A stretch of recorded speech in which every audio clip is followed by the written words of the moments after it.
Earlier in this section, I told you that if you want to learn about an NPM package, you can simply head over to npmjs.com and here search for that package. Let's say Mongoose. So here's a Mongoose that we're using, version 4.13.6. On this page, you can see all the metadata about the Mongoose package. One of the properties you might be interested in is dependencies. So you scroll down here, and here you can see all the dependencies of Mongoose. But there is a faster way to find all the metadata about this library. So back in terminal, we can run npm view and specify a package here, like Mongoose. Now what you see here is the package.json file from Mongoose library.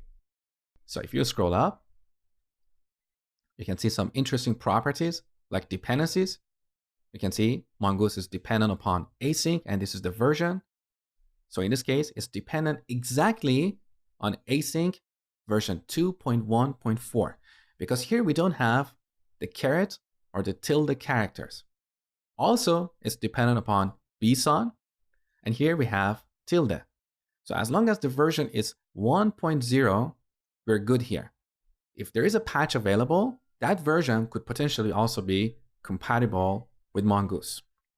Here you can also see the latest version, that is 4.13.6, as well as the other properties about this library.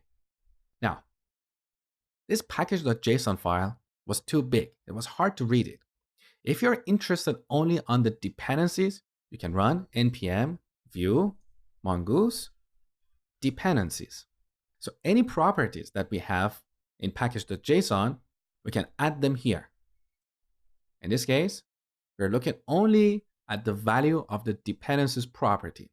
Another useful property is versions. If you want to see all the versions of Mongoose that have been released so far, you can run npm view mongoose versions.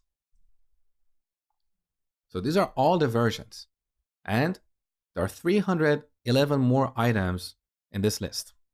This is useful because sometimes you may want to downgrade to an earlier version, or you may want to upgrade to a newer version. In this case, you can see the history. In the next lecture, I'm going to show you how to downgrade or upgrade a node package.